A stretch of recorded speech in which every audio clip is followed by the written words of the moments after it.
panelists on board, we can get started for real. Welcome to everyone who has joined us for this webinar, which is part of the launch of our book, Cuba Facing Forward, Balancing Development and Identity in the 21st Century.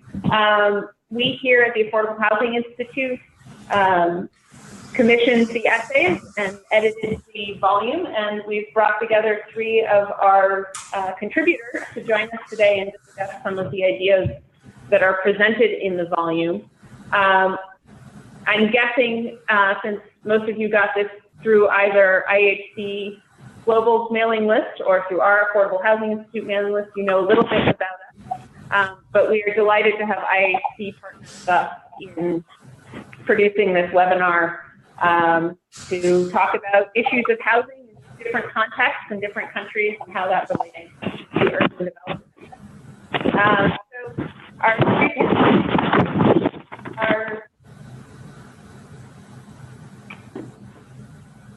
our Victor Deupi, I believe I got that close to right. He's smiling, so thank you for that. Carmelo Mesa-Lago and Ted Henken. Victor is a teacher of architectural history and theory, design and representation at the University of Miami School of Architecture. He's an author of several books and editor of others, and we were delighted to have his contribution on the profession of architecture, both as a profession and as a process in the context of Cuba with this book. Carmelo is a distinguished service professor emeritus of economics and Latin American studies at the University of Pittsburgh. He's the author of 78 books and 270 articles or chapters published in 7 different languages. Very prolific in over 33 countries. Definitely an expert on Cuba and the changes that have occurred over time there. His most recent book is Voices of Change in Cuba for the Non-State Sector, and he added a contribution to this volume specifically about the housing sector, its challenges, and some of the opportunities that could come in the future. And then Ted Henken is the Associate Professor in the Department of Sociology and Anthropology at Baruch College in the University of New York. He specializes in courses on contemporary Cuban culture and society and is the co-author of Entrepreneurial Cuba, The Changing Policy Landscape, as well as the editor of Cuba, Latin America in Focus, and authored a wonderful essay about Cuenta Propista, self-employment in Cuba, a particular organization called Artecorte in the center of Havana, and how that has linked to the nascent and potentially growing self-employment opportunities and business opportunities in Cuba. So that's another very interesting article in the book, and we look forward to hearing more about all of these things. So Victor, would you like to start us off? Sure. Thank you, Anya. Thank you, Dave. And thank you, everyone, for taking your lunchtime away from the France-Peru World Cup match to think about Cuba. I'm going to put on a presentation very briefly. Share screen. I believe you should all be able to see it now. Perfect. My interest in Cuba started from childhood, as my parents were architecture students in Havana in the mid-1950s when everything started to go upside down or sideways. They left Cuba, and I was raised in the Washington, D.C. area in a Cuban household. And like many first-generation Americans, I just always assumed that Cuba was off limits. And so my early research had nothing to do with Cuba, but rather Spain, 18th century Spain and Rome. I guess I was interested in that 18th century as I was a product of 2 American universities founded by Enlightenment figures, Thomas Jefferson and Ben Franklin. But Cuba kept tugging at me, and eventually I reached a point where I said, I have to go. I have to have an in-the-flesh, visceral experience.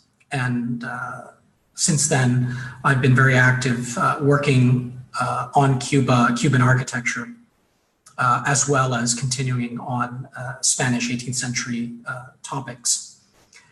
The work that I'm currently doing, called Cuban Modernism, Mid-Century Architecture, with a colleague of mine here, is a project that started off with an exhibition that we had here at Coral Gables Museum, followed by a publication with the German publisher Berghauser due next year, and then a much larger archive of Cuban architecture that we're building at the University of Miami in the Cuban Heritage Collection.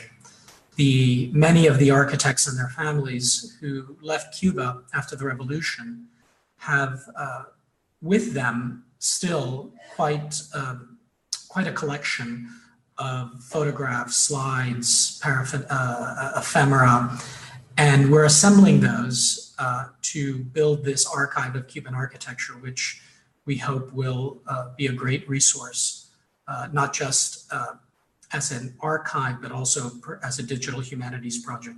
So I'm going to run very quickly through some of the topics that we're dealing with in this project, this book, beginning with the Cuban house. Modernism in Cuba was always linked to colonial traditions. And one of the leading figures, Eugenio Batista, coined the expression of the 3 Ps, patios, portales, and persianas, which were what he felt fundamental, essential elements of the Cuban house, and that marrying those with more modern, streamlined technological advancements would allow Cuban architects to retain their identity, yet at the same time participate in a much larger project of modernization. So you see here on the left, Mario Romagnach, his house for Jose Noval de Cueto with its courtyard above the pool. You can see the wooden louvers on the glass, and also the elevated columnar portales, you could say, on the lower floor. One of the themes we also are dealing with is looking at Cuban architecture as a transnational and transcultural phenomenon, with projects outside of the island, everywhere where Cubans were practicing, be that Pennsylvania, as you see on the lower right, in the image that Mario Romagnach designed for his family house, a kind of Cuban modernism meets Frank Lloyd Wright's Falling Water, set among the trees, or wherever Cuban architects would be based. So you'll see in my presentation images from Cuba, but also elsewhere. We also wanted to look at prefabricated affordable housing. This is a phenomenon that started early in the 20th century in Cuba, and certainly within the 50s, there were several projects such as Guanabacoa that you see on the upper left that were being produced during the Batista regime. It was not simply a post-revolutionary phenomenon that affordable housing was concerned, though admittedly there weren't that many projects at the time.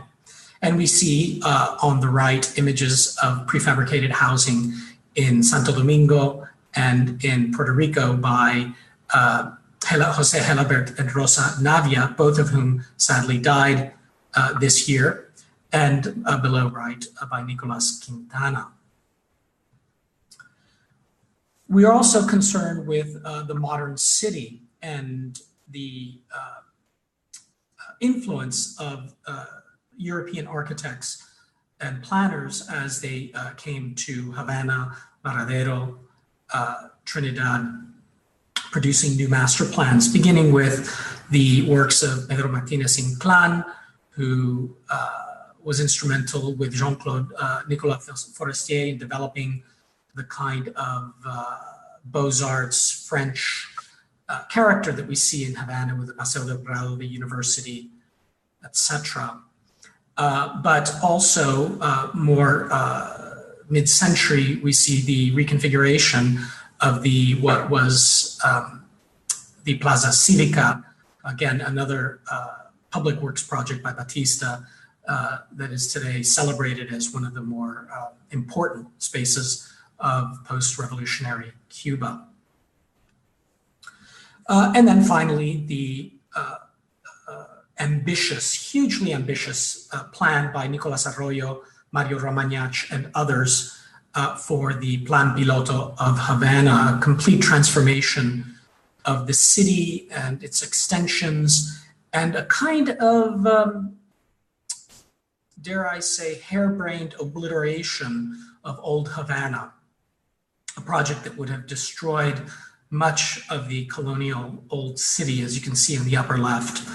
And even more crazy, a casino island on the Malecon that you can see on the right, this rectangular slab, a giant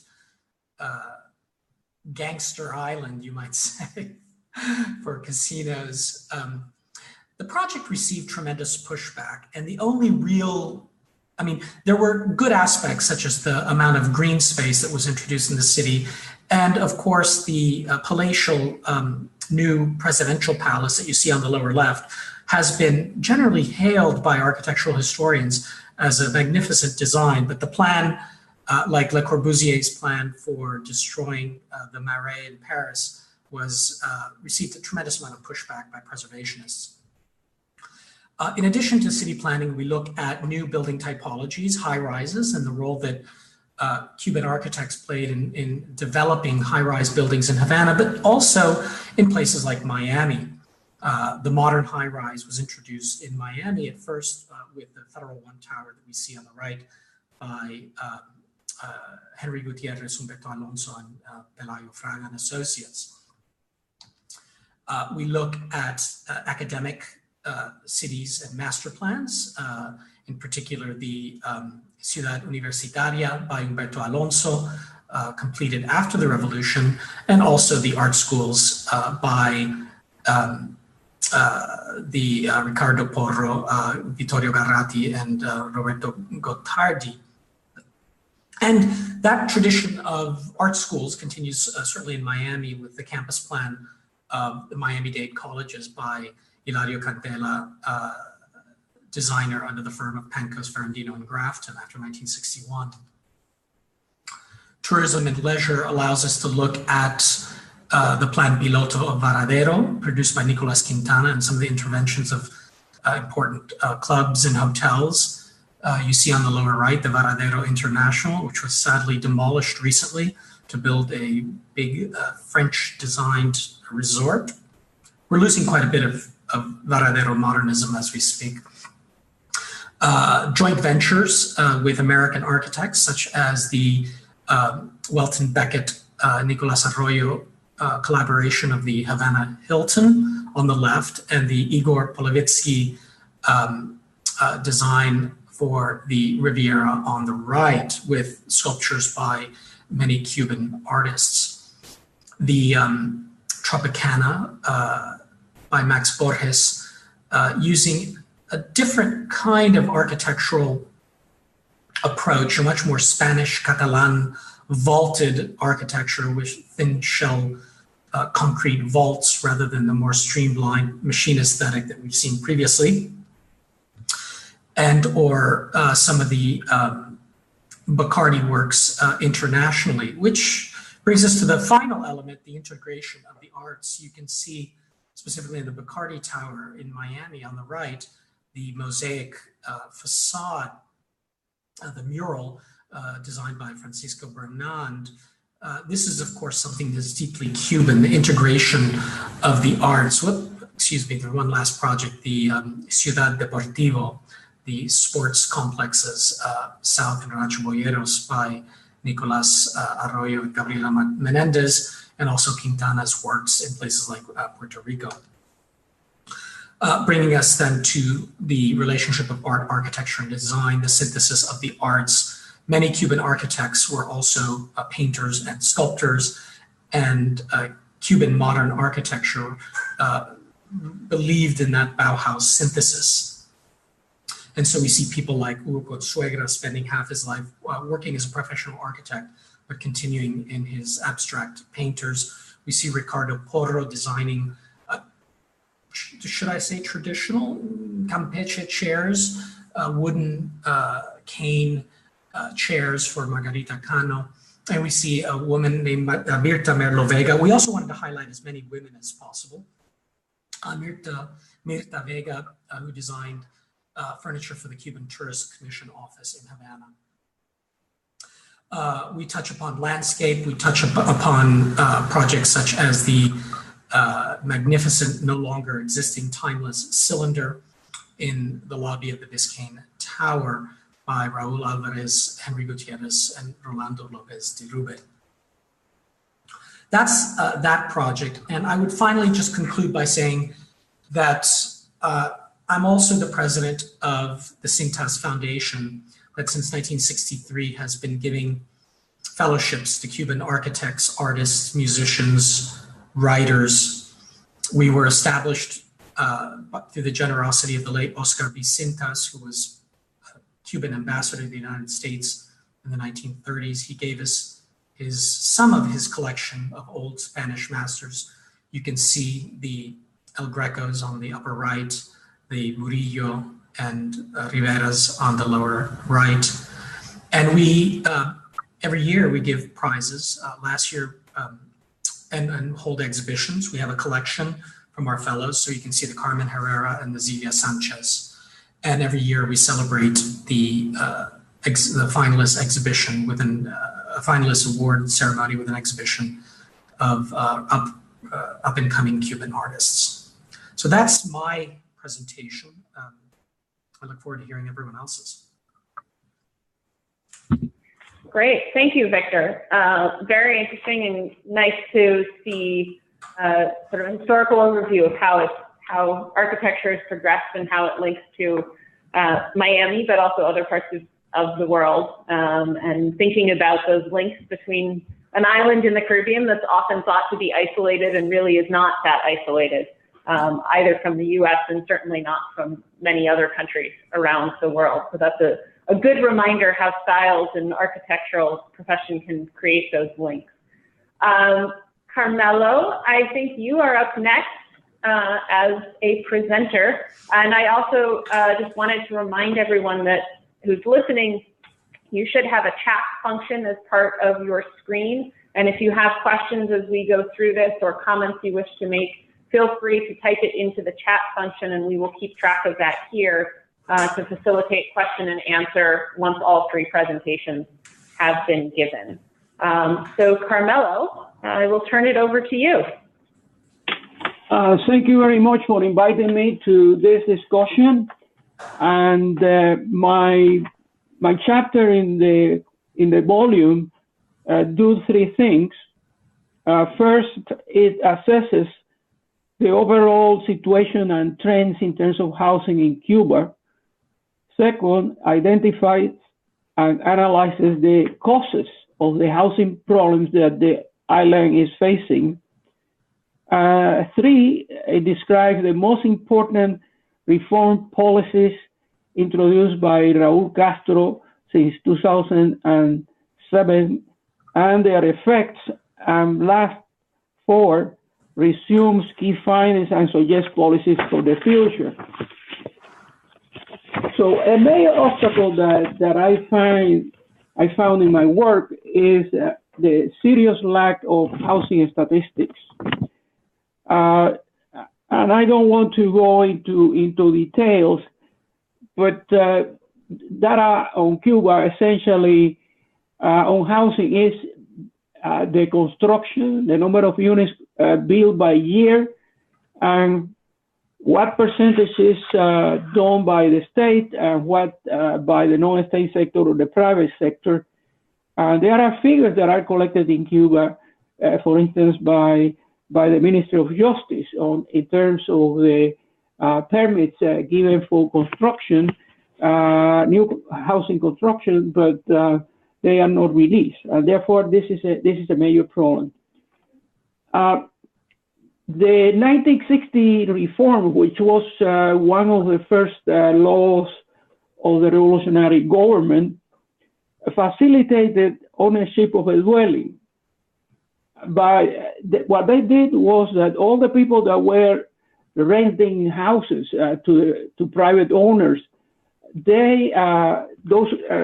those houses were confiscated, and then the government requested that the lessee kept paying their monthly rental, and then after a period of years, the house or the apartment became the ownership of the former rentee.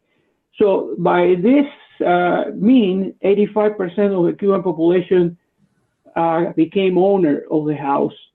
And this is probably one of the highest proportion in Latin America. However, the reforms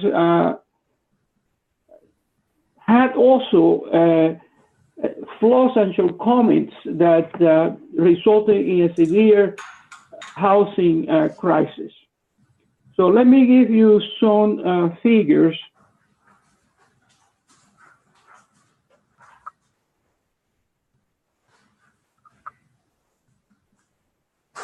Can you see it? Okay, yes, we can. Okay, so the blue bars are the number of housing per 1,000 built in Cuba since 2006. That's the year prior to Raul, well, he took over in mid-2006. And as you can see, there was a decline from 111,400 in 2006 to 21,800 in 2017. All these are official data published in Cuban Statistical Yearbook.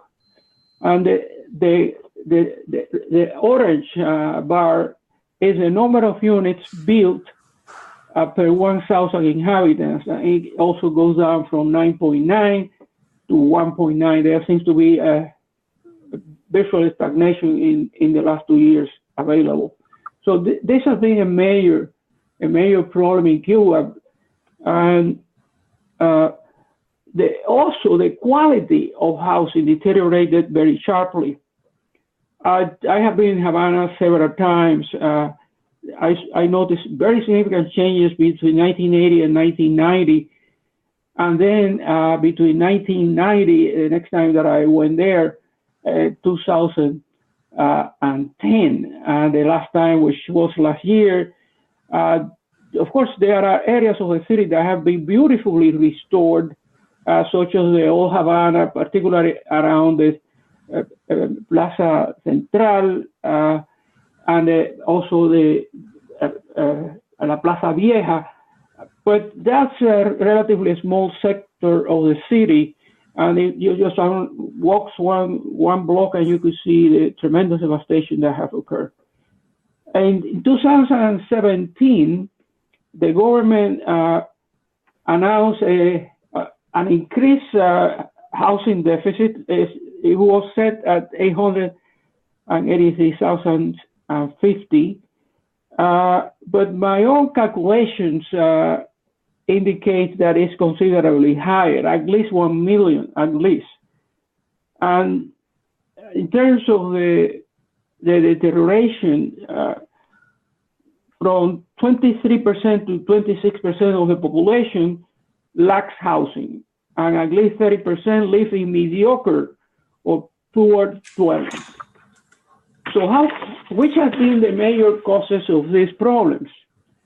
And I would say there are mainly internal, but also there are some important external factors. In the first place, there have been traditionally, historically, scarcity of and high prices of construction materials.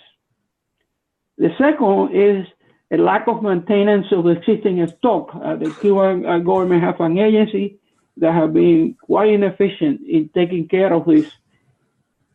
Third, there is a very small and decreasing allocation of state budget resources to housing. Actually, housing is the second smaller assignment in the state budget. And then Cuba has been exporting cement in order to get hard currency. Therefore, there have been less cement available for housing construction in Cuba. And finally, but not the least important, a lot of legal restrictions and inefficiency. Concerning the external sector, the major factor is climate, weather, and at least since 2008, there have been 9 strong hurricanes in Cuba that have created considerable destruction. Despite the effort done, many dwellings have not been reconstructed or repaired. Now, let me go into the positive aspects of Raúl Castro reform. And this was a law enacted in 2011, and it tried to tackle the mentioned problems by reversing many of the foregoing negative policies created in 1960. The first and the most important one is that allow home selling and buying at market prices set by supply and demand. The second is that it guarantees the right to inheritance as well as the transfer of homes to relatives of immigrant Cuba. That was not allowed before. The houses were confiscated. Now it can be inherited. And then mortgages were banned in Cuba since the 1960 reform, and they reintroduced mortgages, but not on the principal residence, but on the second one, because you are allowed to have 2 houses, one the mayor, the principal one, another one in the countryside or in the beaches. Or it could be also a mortgage on an empty lot. And then it permitted the population to build their own homes. That sounds surprising, but really, because of the limitations explained, very few people were able to build new housing.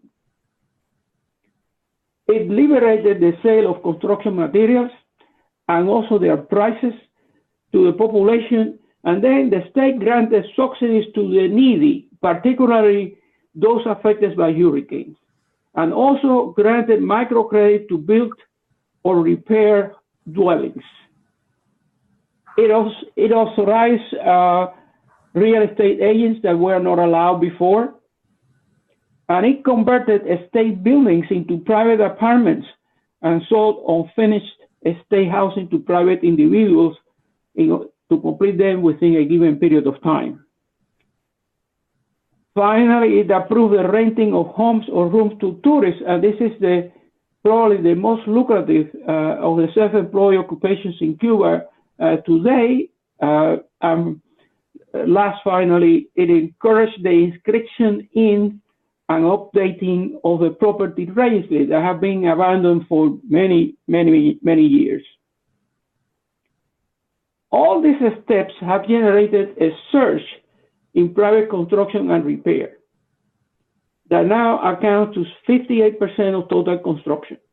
So it has reversed the previous tendency. It was most housing were built by the state, and now it's built by the non-state private sector. But let me refer now to the negative aspects of this reform. The first one is that there have been recent measures started in 2017 that have halted or reversed the progress accomplished. Procedures to sell or buy a house or build one, as well as to get a state subsidy, are extremely bureaucratic and prolonged. It takes from 6 to 8 visits or actions in order to get these permissions. And this becomes disincentive for those activities. So I have identified 13 challenges. The first one is that the government sets a deadline to use the state subsidy, but sometimes it cannot be met because there are no facilities for construction, there are not enough workers in the private sector, and therefore the subsidy must be returned to the state. The second are errors and favoritism that have been found in conferring the subsidies. there is a lot of employees, state employees involved in these procedures, and so significant state salaries or wages are wasted to grant relatively small subsidies. And third, construction materials are often not available, hence lengthening the time to build or repair a dwelling. And bribes are frequently asked to expedite a procedure.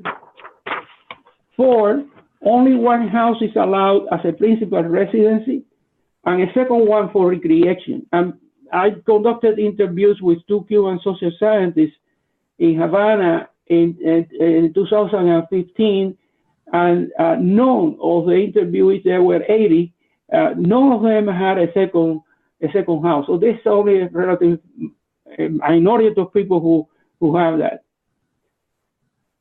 5, foreign investment for individual housing is banned. It should be allowed. Foreigners that are not permanent residents cannot buy a dwellings, except when they are members of a luxury golf course. 7, mortgages are not allowed to buy a principal residence, and there are no banks that emit mortgage bonds. Microcredit also is grossly insufficient. 8, the very low income of the population and the relatively high prices asked are major obstacles to buy a dwelling. 9, architects are banned to work as a self-employed in their profession. Any violation of this norm results in confiscation of a micro business. 10, despite the expansion of advertisement, only a minority has access to the internet and it's very expensive, although this has been improving in the last year or so. In 2017, and this was one of the negative measures that I mentioned, the number of real estate agencies was cut by half because they performed activities that were legal in most countries of the world, but that the Cuban authorities deemed as, quote, irregularities and infractions, unquote. 12, estate agent licenses were suspended until such irregularities are corrected. And finally, taxes for selling or buying a house have been substantially increased. There is another socialist path that Cuba perhaps should learn from, and it's China, that has achieved much better results on the Communist Party rule to produce a much more flexible housing policy. China's property law of 2007 allows national and foreign investors to own constructions on state-owned land. And once completed, it provides grants. It grants the right to sell those houses, lease and mortgage those rights for 70 years, and 40 to 50 years for industrial and commercial businesses. In Beijing, a resident family can buy 2 homes, and if they have a child up to 18 years of age, may buy another 2 for a total of 4.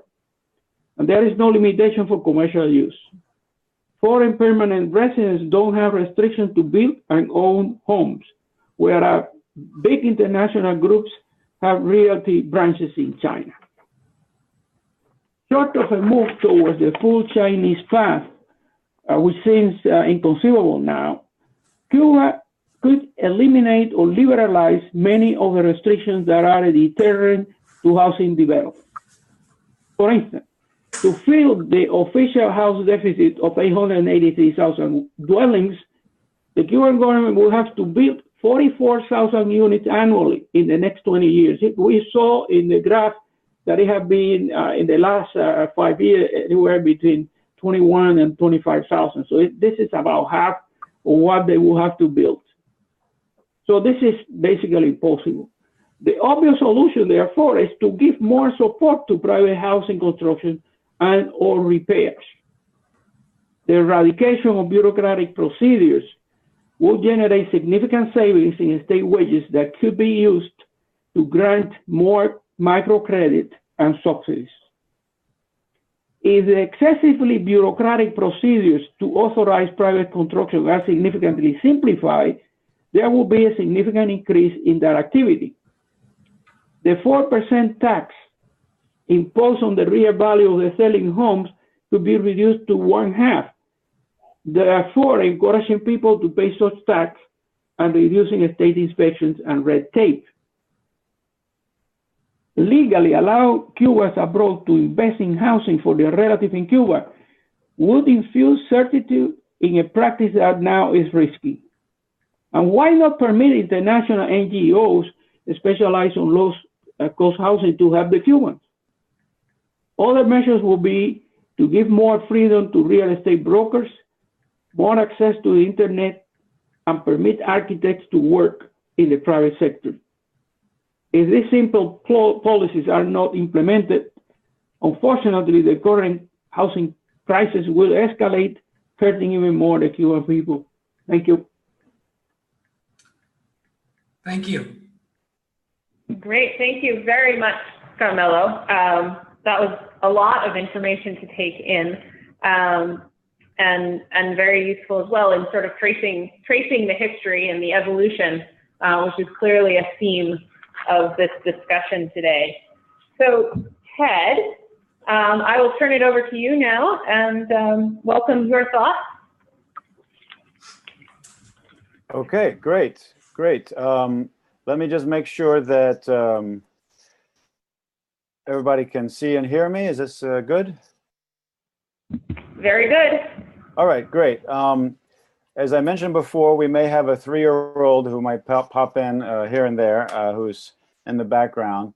I wanted to start by thanking everyone involved in the production of this product of the book, which I have here at my side, and I'm looking forward to reading all of the chapters. Today, I'm going to present on self-employment, which is one of the key pieces of the reform, or the so-called economic reform process in Cuba over the last 10 years. But self-employment has a previous life that goes back kind of at least till 1990, 1993.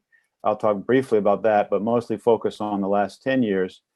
And my specific focus within self-employment is something that is rarely talked about, which has to do with efforts to transform entrepreneurship in Cuba into projects of social entrepreneurship. And so I'll be talking about a specific project of social entrepreneurship, with you guys. The title of the chapter that I have in the book, it's the last chapter, is Self-Employed but Not Alone. Arte Corte and Social Entrepreneurship in the New Cuba. There's a mouthful there, but let me explain the title, and then that'll help me get into the specifics of what I'm trying to highlight, and essentially what are the arguments, the tensions, and the questions that I'm trying to get at in the paper.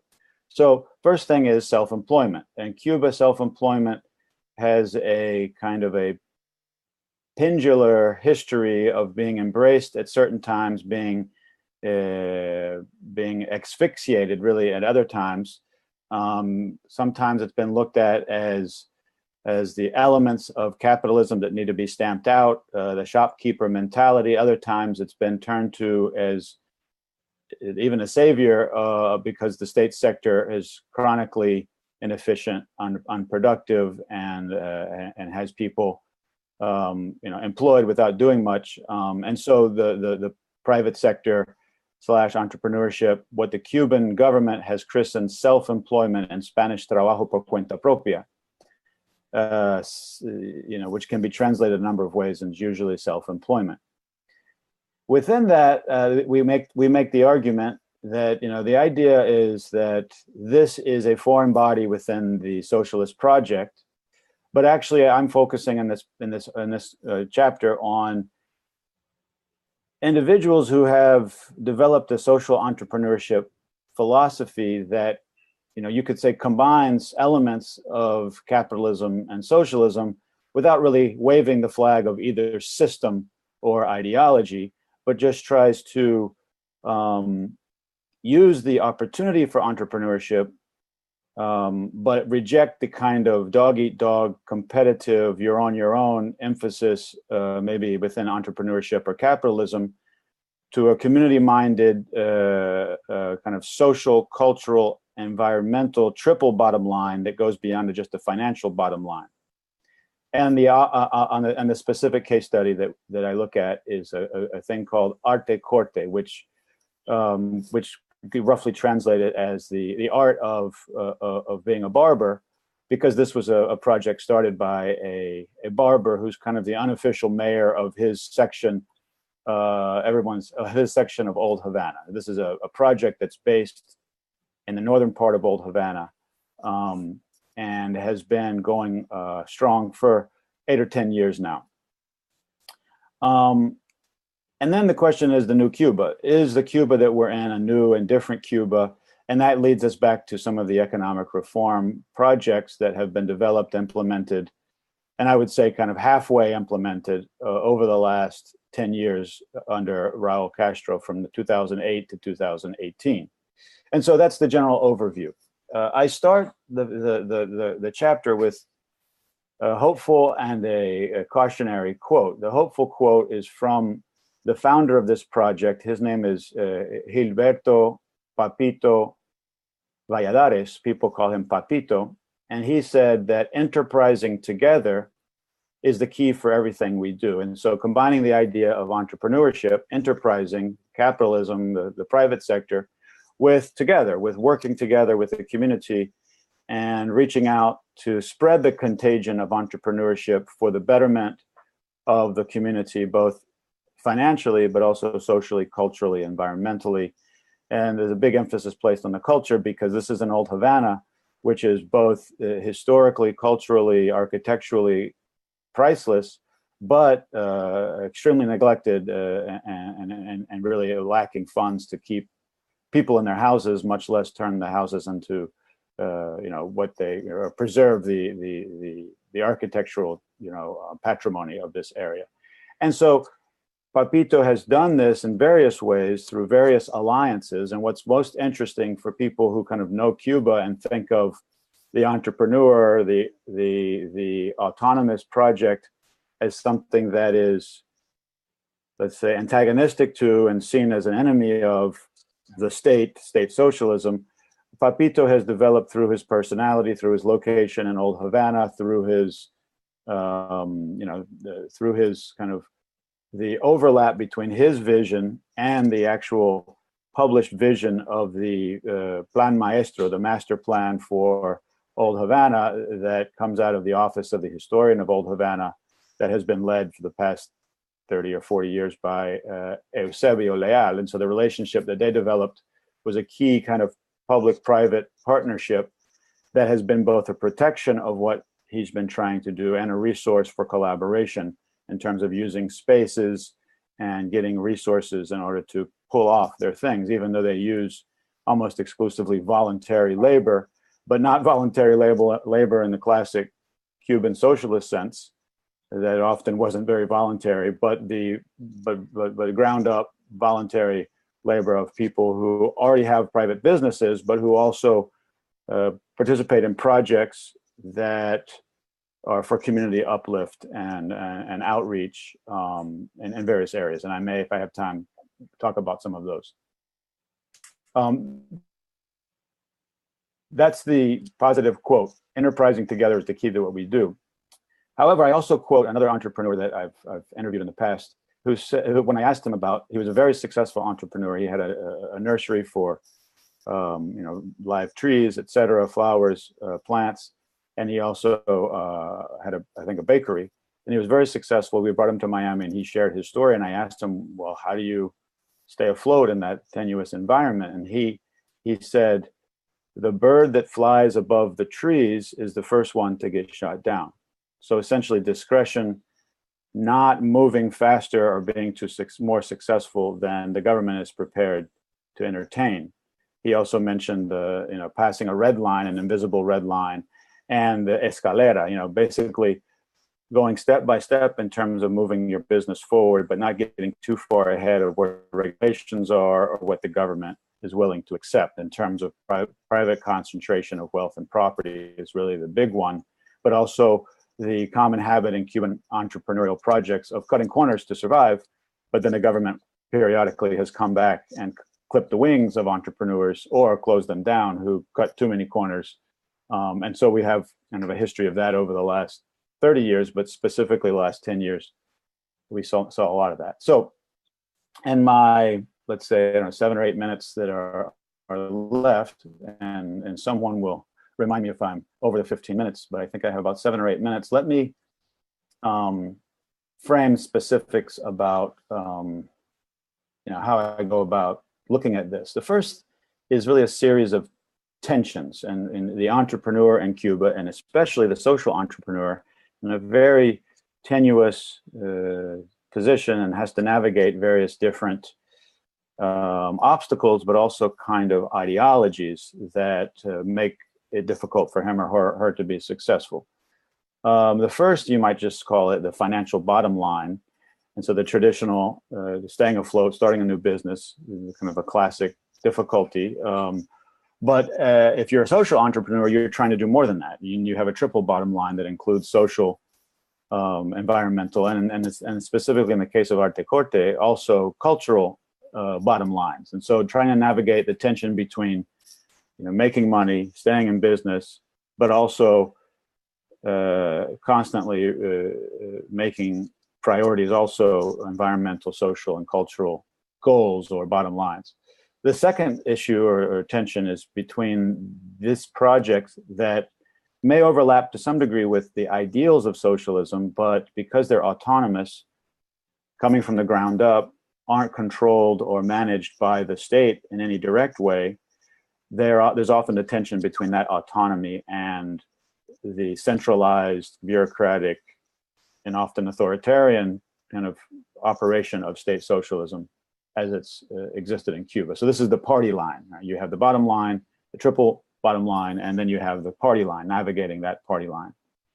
And then, of course, you have what we might call the line in the sand coming from the United States, especially now under the new president, Donald Trump. Basically, it's saying on the one side that the goal is to help entrepreneurs, but the policies that have been implemented under Trump in the last year have really pulled the rug out from under a lot of entrepreneurs who had become much more reliant on American business and Americans traveling and patronizing their businesses. So that's kind of like the tenuous environment that they're operating in. And then added to this is this kind of mistrust or distrust, not just of autonomous operations that are aiming at social entrepreneurship, but there's a distrust of the idea of social entrepreneurship, because implicitly the socialist revolution included as part of its revolution concern for the social, the cultural, equality, and even environment. And even in the new lineamientos, the guidelines to guide the reform process, these are mentioned. But this is a top-down bureaucratic, let's say, slogan that has very little application in, for example, the state-owned enterprises. And the managers of state-owned enterprises have very little leeway to pay attention to or implement these things. Most of these projects that are happening in Cuba, including Arte Corte, are coming not from state-owned enterprises, but coming from the private sector and to some degree the cooperative sector. And so there's a tension there. So now let me kind of try to wrap up and talk about some of the steps forward and steps backward, and then maybe make some recommendations, much like Carmelo did at the end of his talk. So over the last 10 years, you've had what you could call a significant, let's say, improvement toward creating space for Cuban entrepreneurs to open businesses, to provide jobs, goods and services. And so this is a significant change. But I argue in the chapter and in my other work that it's woefully insufficient to really help Cuba solve many of its economic and social and cultural challenges. And that's because there's still a lot of arbitrary limits placed on the ability for entrepreneurs to be successful, starting with just the mistrust of their intentions or of what kind of society they will create if they're not kept small and controlled by the state. But there has been, great quantitative growth from about 150,000 to now almost 600,000 licensed entrepreneurs.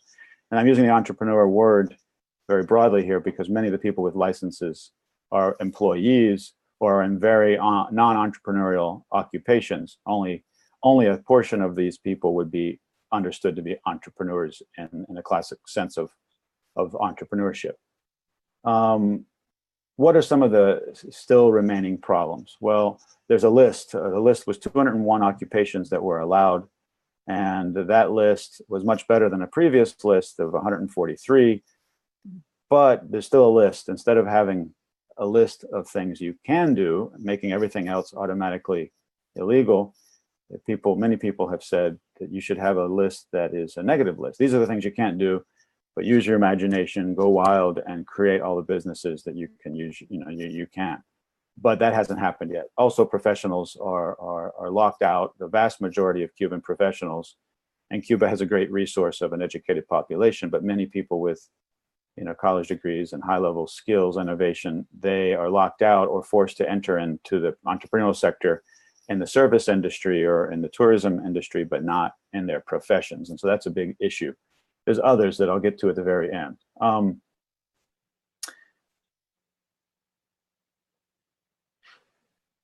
The opening lasted, I would say, from 2008, maybe 2010, when the actual new regulations came out under Raul Castro.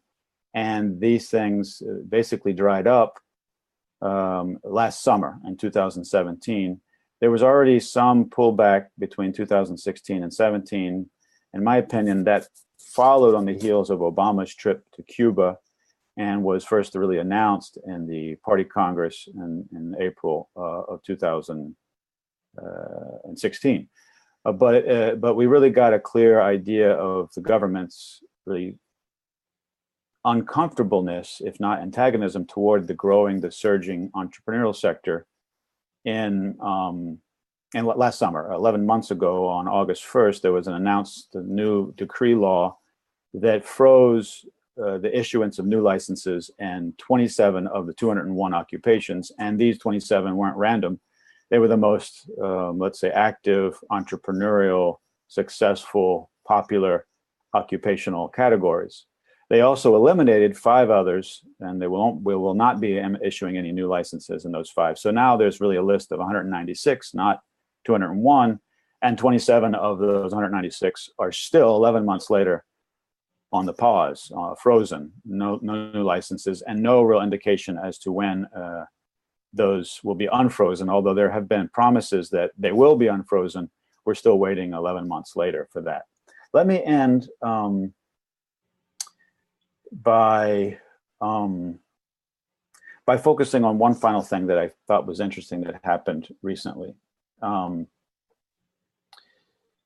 I've looked at this Arte Corte project and how it's been successful, but in the conclusion of the article, I talk about how its very uniqueness and its very success may challenge the idea that it could be replicated elsewhere. It's in Old Havana. It has a special relationship that's developed over years with the office of the historian and with the personality of the historian, right, Eusebio Leal, and the charisma and innovation in this particular guy, Papito, is not something that you'll find everywhere. And so that creates a dilemma.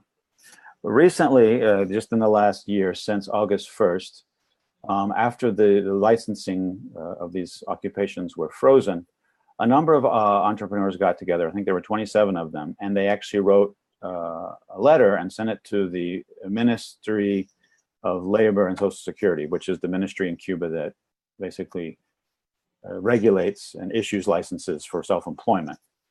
And they basically said, if you guys are going to start a process of what the government calls perfeccionamiento, the perfecting of the self-employment regulations, take our advice into consideration and don't do this and do this, because these are the things that really we think need to be done. So they kind of took the government at its word and said, if you're going to really do this, go back to the drawing board and take these criticisms or these ideas or these suggestions into account. And we would like also to meet with you to do that. So they published this, and 3 months went by, there was no word.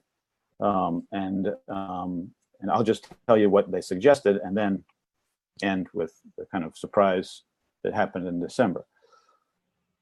Essentially, they recommended that they should make much more flexible the allowed occupations, including allowing professionals to get self-employment licenses and to go into business for themselves. They recommended getting rid of the list of allowed occupations and said, just publish a list of things we can't do. Let us do everything else that we can imagine.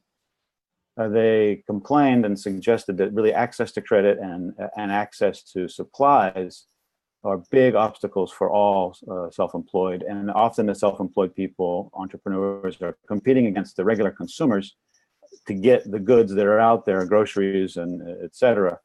And that creates tension and kind of resentments among the population against entrepreneurs.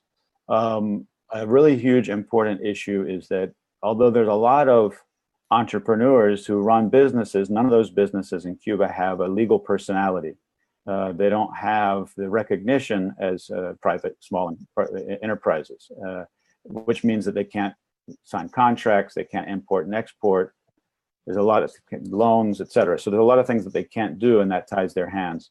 And then finally, they asked in this letter for a dialogue, an open and continuing dialogue with the self-employed sector and the people in it as the government makes regulations. Listen to our feedback, meet with us. Surprisingly, the ministry did agree to meet with this 2 or 3 out of this 27 group of people that wrote this letter, but they met with them once, and there hasn't been any follow-up. And that meeting was in December, and here we are in June. So, that's the situation of self-employment. There has been floating around a raft, a 66-page legislative agenda that is supposed to be the thing that is going to be published as the new regulations. It was actually written back in August and has been floating around. Supposedly it's being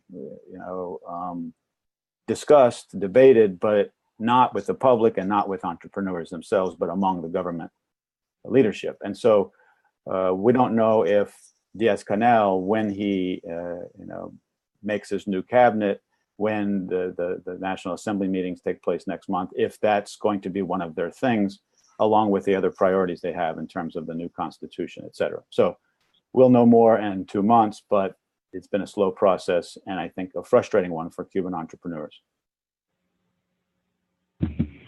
Well, thank you, Ted. Rich presentations, the third of rich presentations that we have here. And great to hear an update on what's happened in the last year and the changes that have come and where they've come from.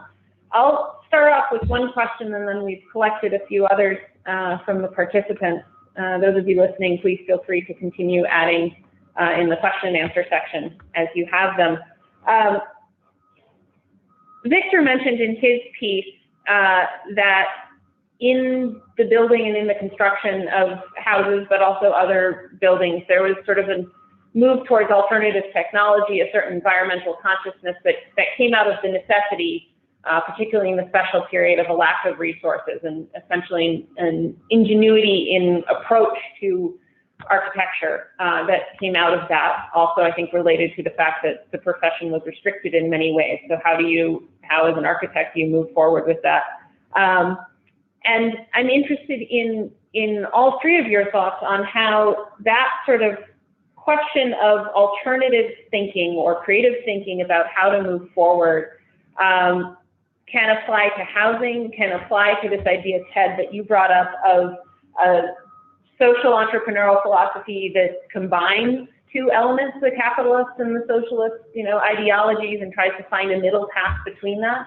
And from each of your perspectives, is there an opportunity for a middle path writ large for development in Cuba in these different ways? What might that be? What are your thoughts on that? And anyone who wishes to start, go ahead.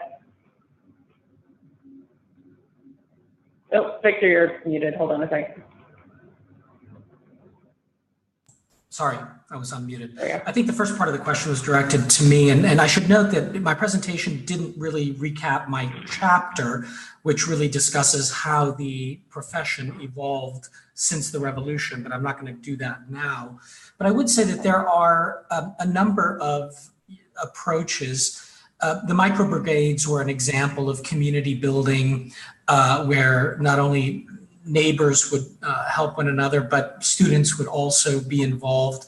The lack of resources means that they're not going to be having a tremendous amount of industrially produced materials brought to the island. So they're working with local available materials. So masonry is obviously very common. And the art schools, which I did mention earlier in my presentation, was an example of a post-revolutionary architecture that was limited by the embargo because steel and concrete were in limited supply. So they were doing things with brick tile, thin tile, wood, locally available materials that they could make on site and build. And they were quite magnificent structures. But eventually they were deemed too bourgeois, too high style.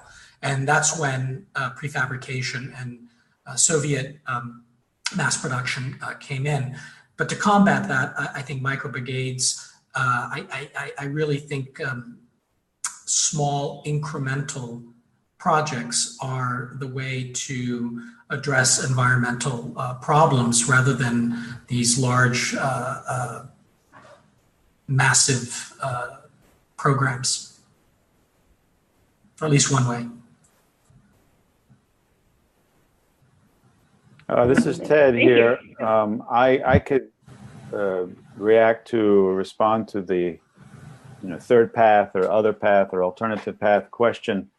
So the research that went into this chapter was based on a book that I published with a Canadian economist, and I'm an American sociologist. So I think a Canadian economist and an American sociologist, we can communicate with each other because capitalism in Canada and the economics profession even, I think, is more broad-minded than I think it may be in the United States. Carmelo can correct me, but Arch Ritter was the co-author.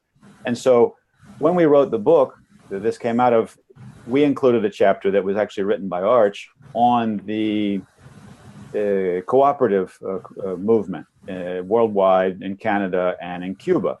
And so the idea that Arch had was essentially that Cuba had a great opportunity, let's say 4 years ago, to really embrace the cooperative movement as an alternative to both kind of like the state-run economic sector, state socialism as a model, and as an alternative to free enterprise, private capitalist enterprises. And they augmented, or they announced the ability of the new rules that would allow people to start cooperative, not just in agriculture where they had existed in various experiments for many years in Cuba, but actually non-agricultural cooperatives in various areas, usually in urban areas, whether they were service cooperatives or auto repair, etc. Oh, my son just gave me a little present. Thank you. And so the issue was, a lot of people expected that would be the alternative and that would be the third path, and Cuba had an opportunity to kind of grow that. After about 2 years, the government announced that they were basically freezing the issuance of new licenses. They needed to study the ones that had been already granted, and they basically let that boat pass them by. Why? Well, the problems were, I think, that there was, just like with the private sector, there was a mistrust or a distrust of the autonomy that these cooperatives, the democracy that these cooperatives operated under. Also, the rules that the cooperatives had were very, very restrictive. So there were many, many bureaucratic steps to get approved, having to go all the way to, I think, a senior minister to sign off on any cooperative getting a license. And the issue really became a question of many people in Cuba who had, I mean, one of the problems with the experiment, let's say, as it was developed, was that the government realized that many of its state-owned enterprises were inefficient, unproductive. So they allowed many of those to become cooperatives, but it was basically a forced march. You're either unemployed or you join this cooperative. So probably the majority of the new cooperatives were these kind of forced conversion cooperatives. There were some startup cooperatives at the same time that started based on kind of a grassroots and interest in the cooperative idea and ideal and possibility. But they've frozen that, and it hasn't gone anywhere. And to me, that was one opportunity that Cuba had to go down that third path, or at least allow that third path to develop. But here we are now 4 or 5 years after they legalized these, and we're still under 500 of these cooperatives in the whole country. So that would be one kind of cautionary tale about these third paths, that they need either legal support or at least tolerance from the government, and they haven't gotten much of either. Thank you. Carmelo, it looks like you wanted to add something as well. Well, I don't know whether you have more questions. There are a few, but go ahead. Okay. Victor mentioned the impact of the U.S. embargo because of lack of imports of construction materials and other things. And I would agree with him that that was true at that time in the revolution.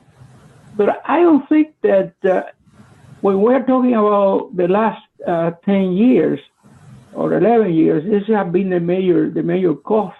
Actually, in my presentation, well, I am not allowed to show the table, but I show that there is a significant decline in terms of production. Can I show the table?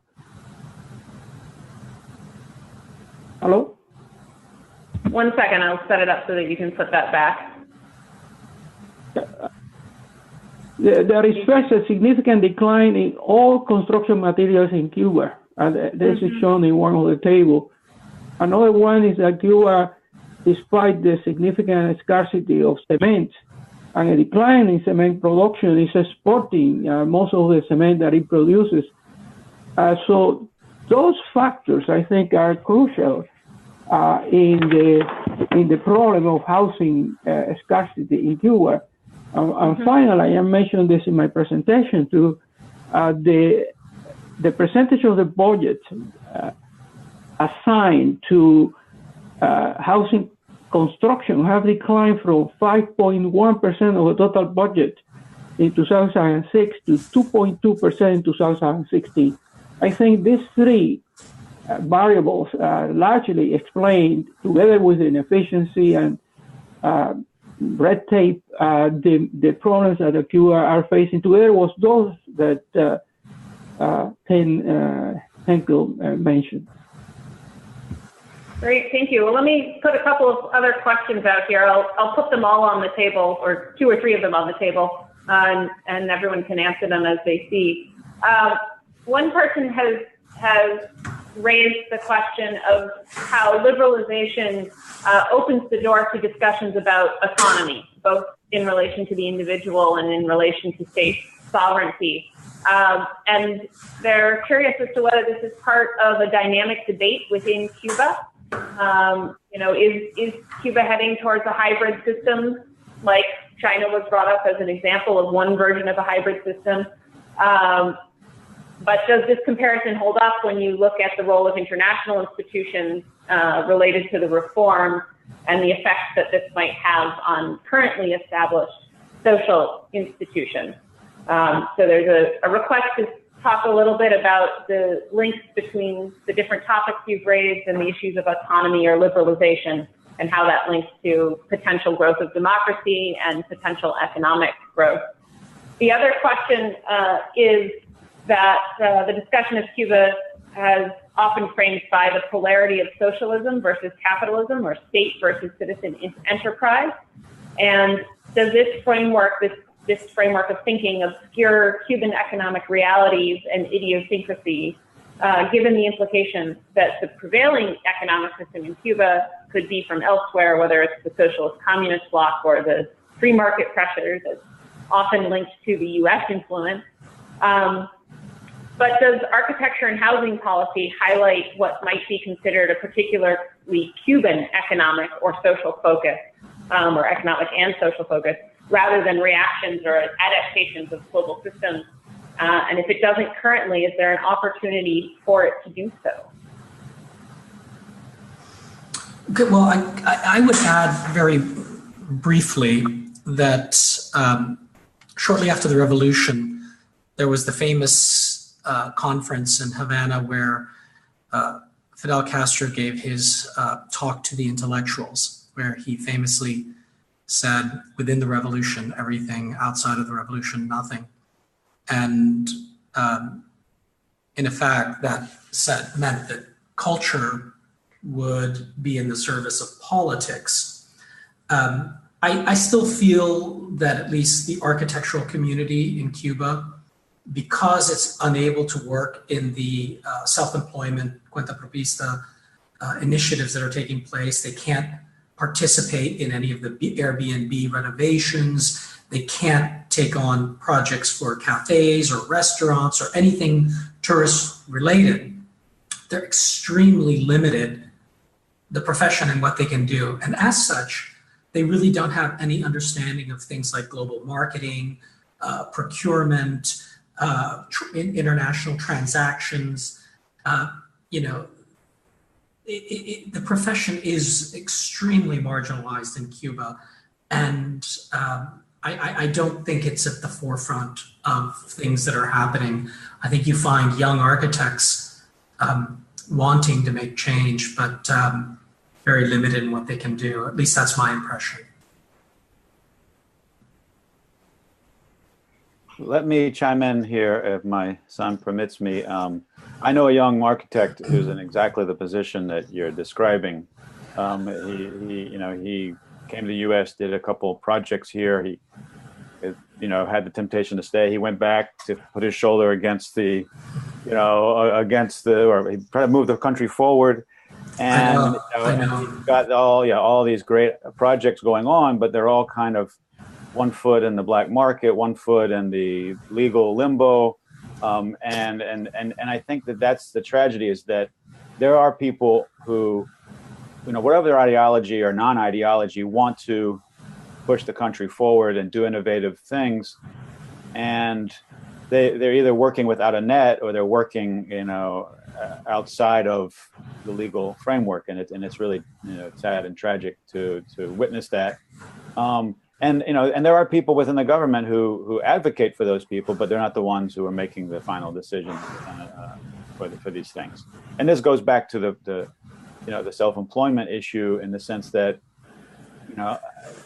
keeping the professionals out of it at first blush makes a certain sense, based on the government wanting these people to contribute to the good of society through their state employment. But that then leaves them out of a lot of these, leaves them out of the opportunity to legally participate in a lot of the things that are happening in Cuba, and ironically gives more opportunity to foreigners and foreign architects and foreign investors than Cuban professionals who live on the island. And so they're kind of second-class citizens in these things, or they have to participate,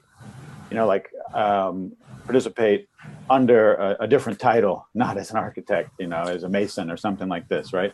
Decorator. Yeah, right. In terms of the question about the polarity, that's really the frame of my paper, or my article, is we often want to look at Cuba, the Cuban government wants us to understand Cuba as a revolutionary, unified project of state socialism. And the U.S. line has always been, this is imposed, and we need to give them the freedom of capitalism. So this kind of idea of this polarized, binary, either or thing. And I wanted to focus on this project specifically because it kind of eschews ideology of either side from the top down or from the outside in, and tries to develop bottom up, inside out projects that don't fit exactly in the party line or the typical capitalist bottom line, and they tend to think differently, prioritizing social relations, historical preservation, and cultural authenticity, preserving culture, and keeping people in their homes and allowing them to participate and get jobs in this new economy.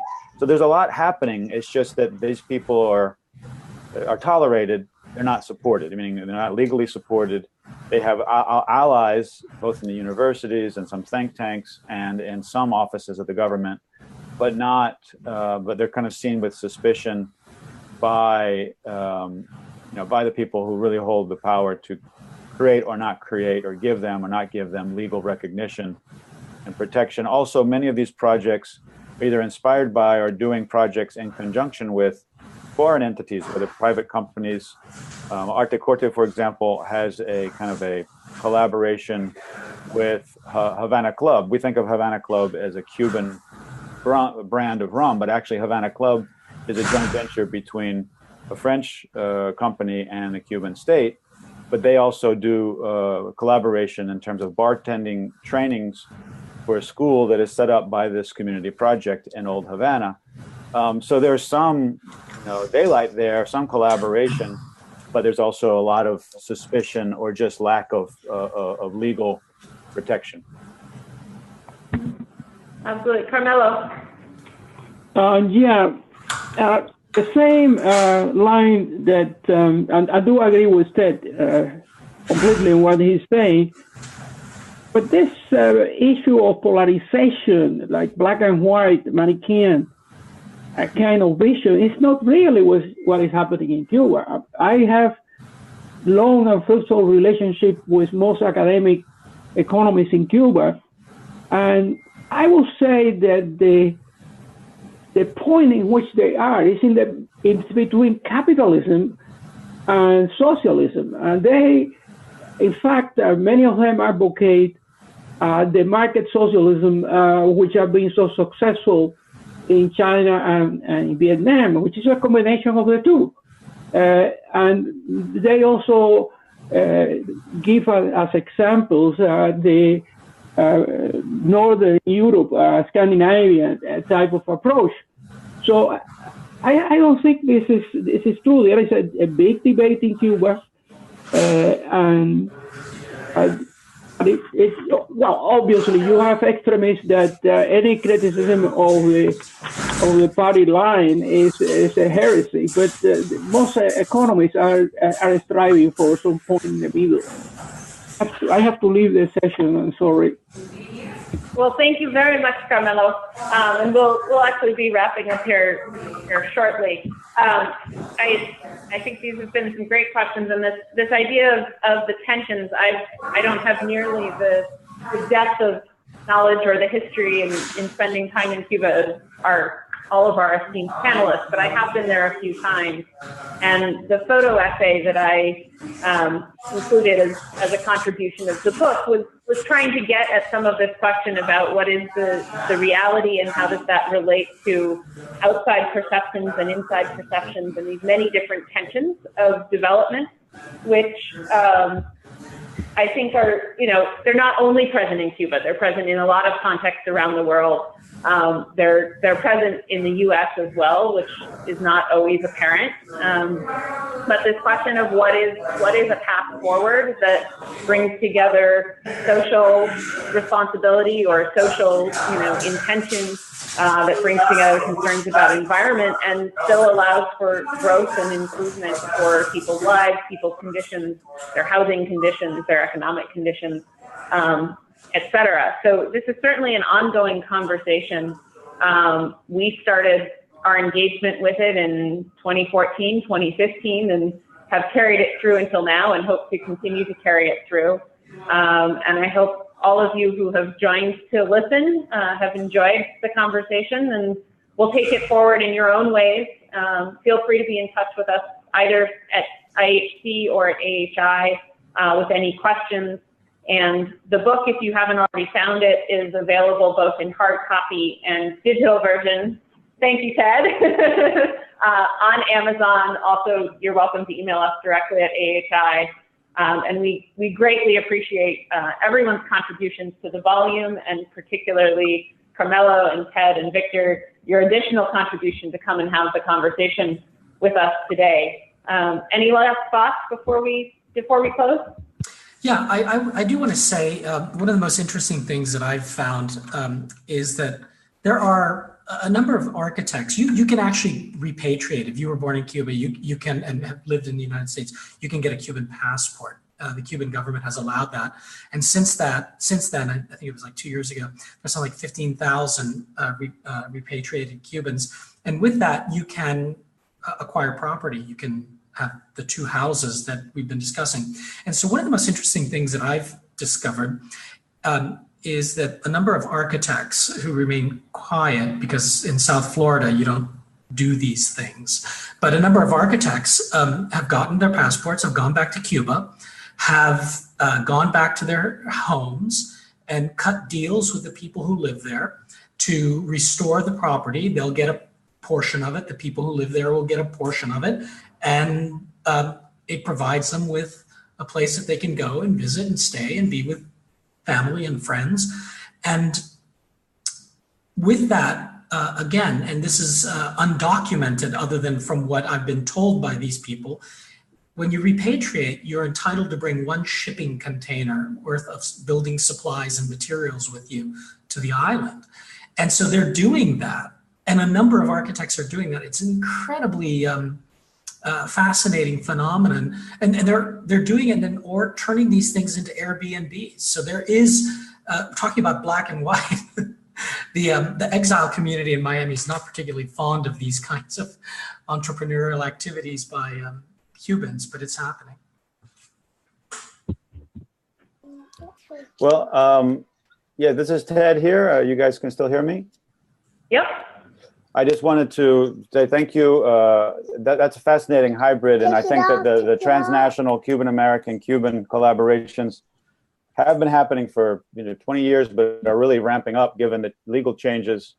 And there's a lot happening, even though a lot of it is happening kind of with a wink and a nod. But those are things to watch. Let me also just ask you guys to thank our quiet 3-year-old here. Who, absolutely.